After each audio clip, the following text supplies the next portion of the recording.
wararka ka imaanaya dalka Kenya ayaa waxa ay sheegayaan in wada hadallo horudhac ay u furmeen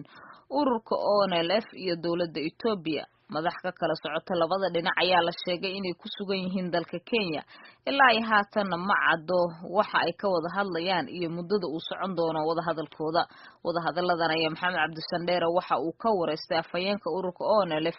Cabdulqaadir Xasan Hirmooge. shirkaas saaka gelinkii hore geeska Afrika ka bilowday welina inuu lagu guda jiro baan ku wadnaa wax ka soo baxay oo dhinacyada ay soo saareen weli ma jiro badanaana wada hadalladaas oo kale labada dhinac iyo qolada dhexdhexaadinaysa yaa iska afgarta sidii saxaafadda loola wadaagi lahaa marka weli kulankiin baa lagu maqan yahay. waan gartay marka ayaa uga qayb galay jabhadda 4 mas-uul baa xagga iyaga ka socotay xagga Ethiopiana 4 baa ka socotay. ma noo magacaabi karaysaa qaarkood? kuwa iyagaan magacaabi karaa marka xagga hogaanka arrimaha dibadda oo ah madaxa guddiga wada hadallada iyo xogeyaha golaha dhexe iyo Dr. Cibaado Xifsi oo guddiga fulinta Shabab Cabdiraxmaan oo guddiga fulinta marka 4taas dhanka naga matalaysa. waan gartay Ethiopiana 4 baa matalaysa. waan gartay waxaan ugu maqaalay in madaxweynaha ismaamulka Soomaaliya Ethiopia Cabdi Maxamed Cumar isna jooga meesha. waa kamid baan wali waftiga Ethiopia laakiin 4 baan si rasmi ah soo gaarsiiyay inay dhanka Ethiopia kale soo dhigan baa imanaysa kulli labada dhinac. way Cabdiqaadir waxaan jeclahay bal in taariikhdii wada hadallada Ethiopia iyo jabhadda ONLF inaad guud mari ugu samaysid. waa taariikh dheer weey waayo waxa la isku hayaa wax weyn ah sida aad ogtahay sida dadka Soomaalida ay qaar badan u fahmaan maaha dadka Soomaalidii wada hadallada aad u yaqaanaan waxay ku mahmaahaan ku furaan shirarka aan wada hadallada waan heshiino markii wada hadalladu siyaasi yihiin ummad dulman iyo dadkii dulmahayay ama gumaystiga la gumaysta ka dhaxayso marka laba qowmiyadood oo isku diidan dhaqanka afka siyaasadda dhaqaalaha juqraafiga taariikhda iyo diinta ku kala duwan ay hayaan way ka duwan tahay marka laba raas oo Soomaali ama laba jilib oo Soomaali ah oo isku ceel iyo isku biyo ay inta isku qabtaan ama qof ku kala dhinto ama labo ama xoolo ku kala maqayeen ama ceel iyo biyo daaq la isku qabto yani wax sahlan weey aan wada hadal aan heshiino weey saasi ku imanaysa laakiin tani 89 baa markii horeysay ONLF iyo TPLF ay soo fariisteen oo dawladda Suudaan na dhexdhexaadinaysay 90kii dabayaaqadeedii baa haddana aan Suudaan ku kulanay Khartoum bishii July 91dii baa haddana ku kulanay meesha la yiraahdo Addis Ababa safaaradda Suudaan dhexdeeda marka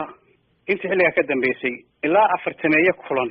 wayna dhex mareen oo Harar ka dhacay oo Dirdaba ka dhacay oo Addis Ababa ka dhacay oo Qabdaare ka dhacay oo Jigjiga ka dhacay oo Dhagaxbuur ka dhacay oo Nairobi ka dhacay oo dibadaha ka dhacay Dubai iyo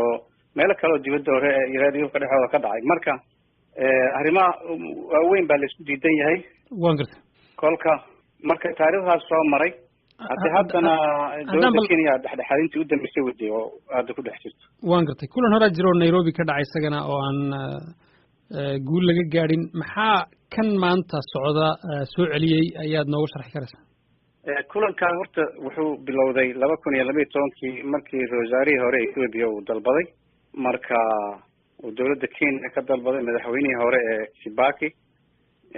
isagoon kulankii bilaabmay buu malasna dhintay